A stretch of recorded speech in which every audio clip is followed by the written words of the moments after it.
नमस्कार मित्रांनो, एक्झाम जागर या एज्युकेशन यूट्यूब प्लॅटफॉर्मवर तुम्हा सर्वांचं पुन्हा एकदा स्वागत आहे. मित्रांनो, या आधीच्या सत्रामध्ये मी तुम्हाला एक प्रश्न विचारला होता आणि प्रश्न काय होता? तर युरोपियन इन्व्हेस्टमेंट बँकेच्या पहिल्या महिला अध्यक्षा कोण बनल्या आहेत? या प्रश्नाचं योग्य उत्तर आहे पर्याय क्रमांक 1 म्हणजेच नादिया कॅल्विनो या युरोपियन इन्व्हेस्टमेंट बँकेच्या पहिल्या महिला अध्यक्षा बनलेल्या आहेत. बरं, या कोणत्या देशाच्या आहेत? तर नादिया कॅल्विनो या स्पेन देशामधील एक अर्थशास्त्रज्ञ आहेत. त्यांनी याआधी आंतरराष्ट्रीय नाणे आणि आर्थिक समितीच्या अध्यक्ष म्हणून देखील कार्य केलं होतं व आता त्या युरोपियन इन्व्हेस्टमेंट बँकेच्या एकूण 8व्या तर पहिल्या महिला अध्यक्षा बनल्या आहेत. आजच्या सत्राचा पहिला प्रश्न पहा. सार्वजनिक धोरण संवाद 2024 दरम्यान इनोव्हेशन सँडबॉक्स सादरीकरणासाठी कोणत्या योजनेने सर्वोत्कृष्ट नवोन्मेषाचा पुरस्कार पटकावला आहे? तर आता हा जो पुरस्कार आहे, हा पुरस्कार स्वामित्व या योजनेने पटकावला आहे. बरं, हा जो सार्वजनिक धोरण संवाद 2024 आहे, याचं आयोजन कुठे करण्यात आलं होतं? तर हैदराबाद येथील इंडियन स्कूल ऑफ बिझनेस येथे या सार्वजनिक धोरण संवाद 2024चं आयोजन करण्यात आलं होतं व या कार्यक्रमामध्येच या स्वामित्व योजनेला सन्मानित करण्यात आलेलं आहे. मित्रांनो, याआधी ऑगस्ट 2023 मध्ये सुद्धा या योजनेला गोवा येथे आयोजित डिजिटेक कॉन्क्लेव्ह 2023 मध्ये डिजिटल परिवर्तनासाठी ई गव्हर्नन्स कार्यात तंत्रज्ञानाचा नाविन्यपूर्ण वापर या श्रेणीसाठी सुवर्ण पुरस्काराने सन्मानित करण्यात आलं होतं. ही जी योजना आहे, ही कोणत्या मंत्रालयाद्वारे राबवली जाते? तर पंचायती राज या मंत्रालयाद्वारे ही योजना राबवली जाते. या योजनेअंतर्गत GIS मॅपिंग व ड्रोनचा उपयोग करून जमिनीचे अचूक सीमांकन केले जाते व त्या जमीन मालकाला स्वामित्व प्रॉपर्टी कार्ड दिलं जातं. मित्रांनो, ही जी योजना आहे, ही प्रथम पायलट टप्प्यात 24 एप्रिल 2020 रोजी सुरू करण्यात आली होती व पंतप्रधान नरेंद्र मोदी यांनी 24 एप्रिल 2021 रोजी राष्ट्रीय स्तरावर ही योजना लॉन्च केली होती. प्रश्न क्रमांक दुसरा पहा. देशातील पहिल्या हेल्दी अँड हायजेनिक फूड स्ट्रीटचे उद्घाटन कोणत्या शहरात करण्यात आले? मित्रांनो, आता देशभरामध्ये एकूण 100 हेल्दी अँड हायजेनिक फूड स्ट्रीटची निर्मिती करण्यात येणार आहे. त्यापैकी पहिल्या हेल्दी अँड हायजेनिक फूड स्ट्रीटचे उद्घाटन उज्जैनमध्ये करण्यात आलेलं आहे. उज्जैनमधील महाकाल येथे याची निर्मिती करण्यात आली असून याचं उद्घाटन मध्य प्रदेशचे मुख्यमंत्री मोहन यादव व केंद्रीय मंत्री मनसुख मांडविया यांच्या हस्ते करण्यात आलं. बरं, हे फूड स्ट्रीट कोणत्या नावाने ओळखले जाईल? तर प्रसादम या नावाने हे फूड स्ट्रीट ओळखले जाईल. आणि मित्रांनो, या फूड स्ट्रीटमध्ये तुम्हाला वडापाव, समोसा, पिझ्झा, कचोरी असे पदार्थ मिळणार नाहीत. तर यामध्ये राजगिरा, सांडवा, कुट्टू, नाचणी, डाळ, बाफले इत्यादी भरड धान्यापासून बनवलेले पारंपरिक पदार्थच मिळतील. व हे जे क्षेत्र असेल, हे पूर्णपणे प्लास्टिक मुक्त असेल आणि या फूड स्ट्रीटमध्ये जे दुकानदार असतील, त्यांना अन्न व्यवस्थापन प्रशिक्षण हे FSSAI द्वारे देण्यात येणार आहे. ठीक आहे, आता तुमचे एवढे पॉइंटर लक्षात आले असतील. यासहच मित्रांनो, हे सुद्धा लक्षात ठेवा, देशातील मुलींची पहिली सैनिकी शाळा ही वृंदावनमध्ये सुरू करण्यात आली आहे. PM विश्वकर्मा योजना लागू करणारा देशातील पहिला केंद्रशासित प्रदेश हा जम्मू काश्मीर आहे. भारतातील पहिली AICT लखनौमध्ये निर्माण करण्यात येणार आहे. सौर ऊर्जेवरील देशातील पहिले अल्ट्रा फास्ट चार्जिंग स्टेशन मुंबईमध्ये सुरू करण्यात आलं आहे. भारतातील पहिले telecom centre of excellence Uttar Pradesh. जगातील पहिल्या 3D प्रिंटेड मंदिराचे अनावरण तेलंगणा. जगातील पहिलं जलविद्यापीठ उत्तर प्रदेश राज्यातील हमीरपूर जिल्ह्यात. सर्व जिल्ह्यांमध्ये हॉलमार्किंग केंद्र असणारे देशातील पहिलं राज्य केरळ. भारतीय लष्कराचा पहिला vertical wind tunnel Himachal Pradesh. अधिकृत वृक्ष, फूल, पक्षी प्रजाती घोषित करणारा भारतातील पहिला जिल्हा कासारगोड. दिव्यांगांसाठीचे देशातील पहिले हायटेक क्रीडा प्रशिक्षण केंद्र हे मध्य प्रदेशमध्ये सुरू करण्यात आलं आहे. प्रश्न क्रमांक तिसरा. कोणत्या देशाने लक्षद्वीपमध्ये डिसेलिनेशन हा कार्यक्रम सुरू केला आहे? मित्रांनो, लक्षद्वीपमध्ये डिसेलिनेशन कार्यक्रम सुरू करण्याची घोषणा ही इस्रायल या देशाने याआधीच केली होती. पण आता मालदीव या देशाला खिजवण्यासाठी इस्रायलने हा कार्यक्रम 9 जानेवारीपासूनच सुरू केला आहे. डिसेलिनेशन म्हणजे काय? तर अलवणीकरण असा याचा अर्थ होतो व या कार्यक्रमाअंतर्गत इस्रायलद्वारे समुद्राचे पाणी पिण्यायोग्य बनवण्यात येणार आहे. तर आता लक्षद्वीप विषयीची काही इम्पॉर्टंट फॅक्ट तुम्हाला माहीत असणं गरजेचं आहे.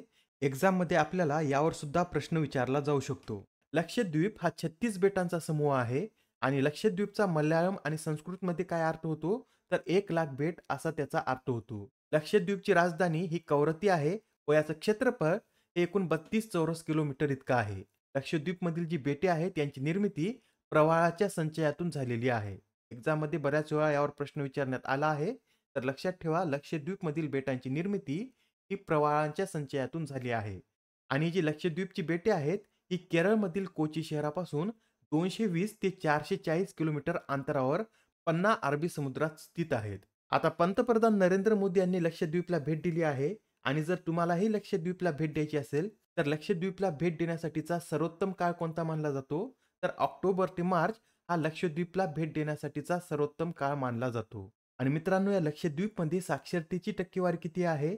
तर 92.28% इतकी लक्षद्वीपमधील साक्षरता असून साक्षरतेच्या बाबतीत केरळनंतर लक्षद्वीपचा भारतात दुसरा क्रमांक लागतो.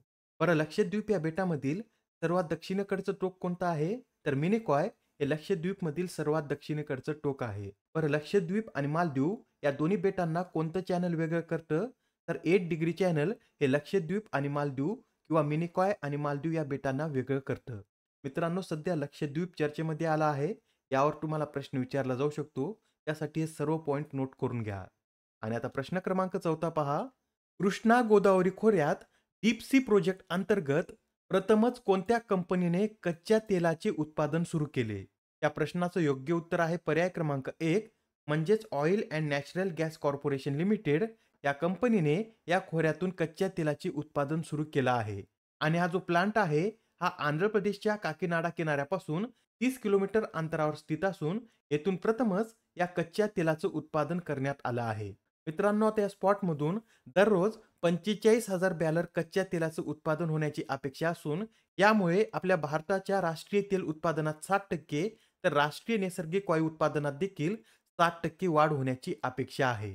नेक्स्ट क्वेश्चन पहा. उत्तर पूर्वी महोत्सव 2024च्या पहिल्या आवृत्तीचं आयोजन कोठे करण्यात येणार आहे? मित्रांनो, हा उत्तर पूर्वी महोत्सव प्रथमच आयोजित करण्यात येणार आहे व याचं आयोजन दिल्ली या शहरामध्ये करण्यात येईल. दिल्लीमध्ये कुठे?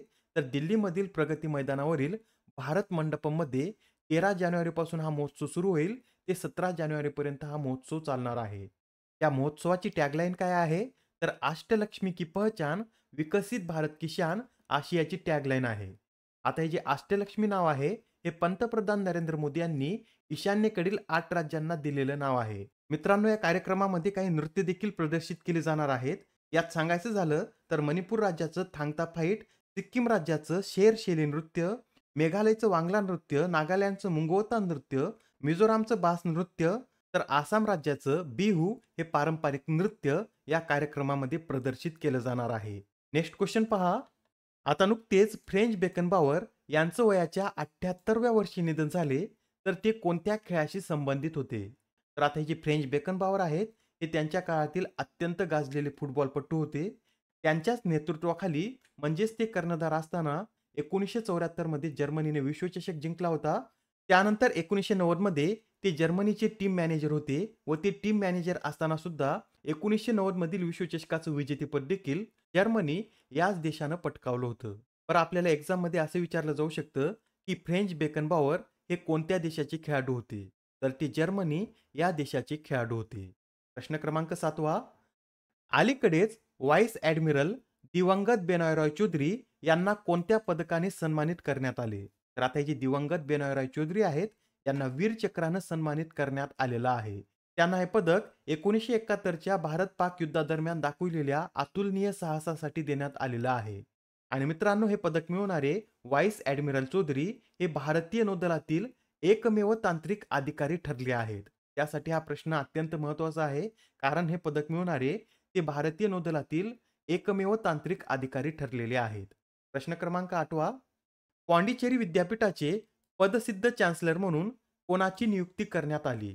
तर नुकतीच आता पॉंडिचेरी विद्यापीठाचे पदसिद्ध चान्सलर म्हणून भारताचे उपराष्ट्रपती जगदीप धनकर यांची नियुक्ती करण्यात आलेली आहे.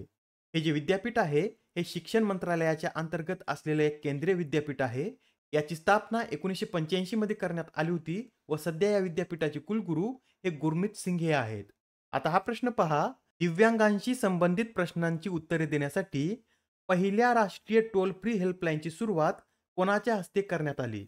तर आता दिव्यांगांच्या प्रश्नाची उत्तरे देण्यासाठी पहिल्यांदाच एक राष्ट्रीय टोल फ्री हेल्पलाईन सुरू करण्यात आली आहे व या हेल्पलाईनची सुरुवात सामाजिक न्याय राज्यमंत्री रामदास आठवले आणि दिव्यांग व्यवहार सचिव राजेश अग्रवाल यांच्या हस्ते करण्यात आली आहे. म्हणजे या प्रश्नाचं योग्य उत्तर काय असेल? तर पर्याय क्रमांक 4 हे या प्रश्नाचं योग्य उत्तर आहे. हे हेल्पलाईन नंबर सुद्धा नोट करून घ्या. 1800 असा हा हेल्पलाईन नंबर आहे. आजच्या सत्रामधील शेवटचा प्रश्न पहा. दरवर्षी जागतिक हिंदी दिवस कधी साजरा केला जातो? तर आता हा जो जागतिक हिंदी दिवस आहे, हा दरवर्षी 10 जानेवारी रोजी साजरा केला जातो. बरं हा दिवस 10 जानेवारी रोजीच का साजरा केला जातो? तर 10 जानेवारी 1975 साली नागपूरमध्ये पहिल्या जागतिक हिंदी परिषदेचं आयोजन करण्यात आलं होतं. त्यासाठी या दिवसाचं औचित्य साधून माजी पंतप्रधान डॉक्टर मनमोहन सिंग यांनी 10 जानेवारी 2006 साली पहिला जागतिक हिंदी दिन साजरा केला होता व तेव्हापासून हा दिवस 10 जानेवारी रोजी साजरा करण्यात येत आहे. यावेळी या दिवसाची थीम काय आहे? तर हिंदी पारंपरिक ज्ञानापासून कृत्रिम बुद्धिमत्तेपर्यंत अशी यावेळी या दिवसाची थीम आहे. मित्रांनो, आपली ही जी हिंदी भाषा आहे, ही Nepal, Mauritius, Guyana, Suriname, Trinidad, Tobago आणि फिजी या देशामध्ये सुद्धा बोलली जाते. यासच हे सुद्धा लक्षात ठेवा, दरवर्षी 14 सप्टेंबर रोजी राष्ट्रीय हिंदी दिन साजरा केला जातो. आजच्या सत्रामधील तुमच्यासाठीचा प्रश्न पहा. कोणते राज्य हे मॅपल्स या नेव्हिगेशन ॲपवर अपघात प्रवण स्थळ मॅप करणारे देशातील पहिले राज्य ठरले आहे? आता या प्रश्नाचं उत्तर कमेंटमध्ये देण्याचा प्रयत्न करा. उत्तर चुकलं तरी काही हरकत नाही, कारण ज्यावेळेस तुम्हाला या प्रश्नाचं योग्य उत्तर माहीत होतं, त्यावेळेस हा प्रश्न तुमच्या दीर्घकाळापर्यंत लक्षात राहतो. तर आता पुढच्या सत्रामध्ये पुन्हा भेटूया. धन्यवाद.